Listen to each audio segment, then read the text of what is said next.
Hi, my name is Chase Russell with Arco Murray National Construction. We're on site here at Snapbox Self-Storage Newcastle for the grand opening event.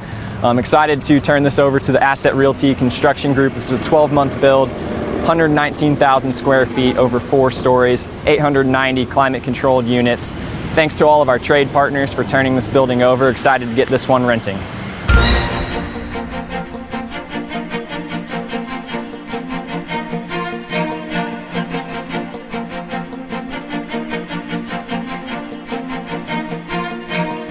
All right, this is Michael Ersig with Arco Murray, Vice President of our self-storage team. Just wanted to say a big thank you to everybody that's been involved with this project, from the local workmen here in Newcastle to the officials at the City of Newcastle, Angelo Pepa and his team, Dynamic Engineering, and Dino Tomasetti, the developer for the project. Thank you so much for all of your support and bringing this all together. We're really excited to be opening this new facility in Newcastle.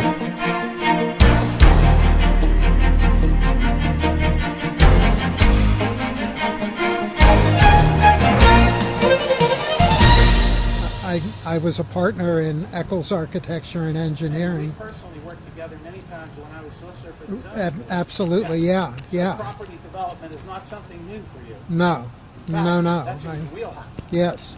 So having said that and drawing upon that background, we would love to hear what your comments are about what your personal and professional opinion is of what happened. Of this facility? Yes. Oh, I've been watching this go up for the past year in the act of construction. I'm very impressed with this. You know, most self-storage buildings, they use an existing building, and to be honest, they can be pretty shabby. Now, in major cities, Pittsburgh, some of our larger neighboring cities, you'll find facilities similar to this. But this facility is good looking. It's modern. It's safe. It's just a wonderful asset to our community. For those people that have to go out of town to find a facility like this, now we have it right here. So it's just a great asset to. I learned something new today, in that there are people apparently who run businesses out of these facilities almost like permanent tenants. And no, I didn't know that. Yeah, I didn't know that either. No. So this young man is a very gifted visionary, obviously, but both of us have lived in this community our whole life. Right. And but I know for me as a taxpayer, I was excited that somebody from out of town saw something of value here to take the risk and move it along. And I started realizing that maybe our decay is literally an asset. It had to, he indicated to me it had to be a lot cheaper to build here with infrastructure all over the place. This town used to have 60,000 people in it, rather than start off somewhere brand new in a wooded lot and get all that infrastructure in place. So maybe rather than hide our decay, we should feature it from now on and tell them how fast we can tear something down if you want to bring a different industry here. So that was my unprofessional takeaway. Yeah, but you're right on, Angelo. We have a tremendous asset in this community in that we have infrastructure in place. We have all the utilities, we have all the highways, we have access to major interstate highways. We have rail lines that go through this city. We have plenty of land that can be repurposed. This should be an asset to us. We don't promote it enough. And unfortunately, the people that live here have lost sight of that. But we need to start changing that. We need to start changing and promoting ourselves. It is cheaper to relocate here. Because of the infrastructure we have, and because you don't have to replicate that. We don't have the congestion that other communities have with regard to traffic. Right. We have relatively low costs for real estate development, for residential housing. Brown earth issues. Right. We have really a lot going for us that people, I think, overlook. And so I'm excited that there's a lot of potential.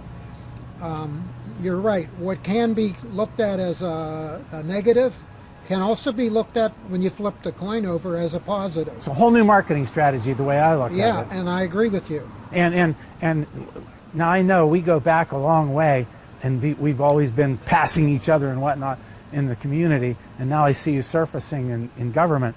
And how proud did you feel? I already hopefully am demonstrating that in my chest right now. On somebody coming from out of town and complimenting our work ethic and our spirit. Well, that's the truth. That was music to my ears. Yeah, it was good to hear it be recognized. Yeah. I keep saying, the people in Newcastle are good, and that work ethic, the sense of community. I was asked to write a piece for the Oneness program that it was in the paper, and I started it out by reminiscing about when Newcastle won the state championship in basketball. The community spirit was incredible. It's still there. The sense of community, the sense of family, the sense of friends. When we went to the playoff game in Hershey, the clerk at the front desk of the hotel, he said, "Is there anybody left in Newcastle?" And that really speaks to how we all care for each other. We are a tight-knit community. And we have a tendency, because we live here, to maybe get day in and day out, lose sight of that. It's almost like there's a gigantic party going on somewhere, and you open the door and realize there's a party going on. That's our spirit. That championship allowed it to surface. It's always been there. And that's it why still is there. The young man standing behind me is such an important part of our revitalization, because he's a gifted presenter, filmer, editor, and whatnot. He's known across the country. So taking comments from somebody like you and Dino and these people and giving them to him to make into something that will communicate like Ronald Reagan did is like putting all the pieces together. And I'm so excited to be part of it this morning, and I'm so excited you decided to share your time with us. Oh, thank you. Anything else you wanted to say? Are you familiar with the plans we have for the First Merit site? Not at all. Okay. I'm so busy, I tell everybody that I work for the worst SOB in Newcastle. So some of this is happening without me. Yeah. Okay, so let me just briefly describe that. When I got onto council, we had this idea. We have an empty lot. We wanted to do something with it. I came up with the idea of creating a downtown social space. Because, largely downtowns aren't like they used to be. When we were kids, you could go downtown and buy anything you want. The stores were open on Monday night, Thursday night. It was a bustling community. We had auxiliary policemen for the traffic. Yeah. And so, we don't have that so much anymore. But if we can, and that's not going to come back. Amazon's the way people shop. It's time to adjust. So we have this opportunity. Again, we have an empty lot. That could be a negative, but it's also an opportunity to do something new and something different. So I designed improvements to that lot where we have an event lawn with a stage. We have pickleball courts. We have cornhole games. Ultimately, I'd like to have a splash pad.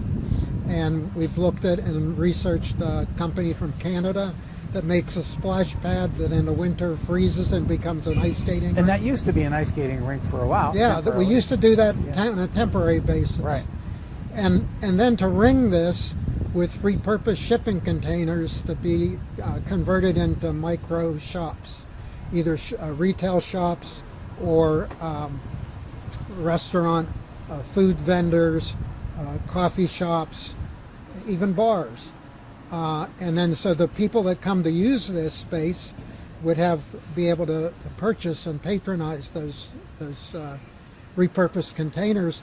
And all of this would be, so to speak, a permanent temporary thing, because you can always pick the container up and take it somewhere else. When it's time to move.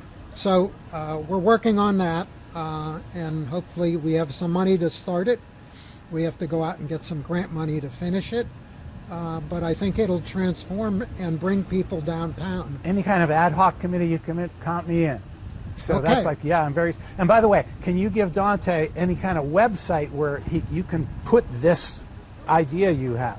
Do you have any kind of website for your campaign or any kind of website for anything? I don't really have anything other than my Facebook. Oh, then page. what is your Facebook address then? Well, if you just search for my name in Facebook, And we got the name and spelling. you'll find it. And I can take the rendering and put that on there. But better yet, on Thursday we're going to interview a landscape architect to help us flesh out the design that I did. I'm not a landscape architect, but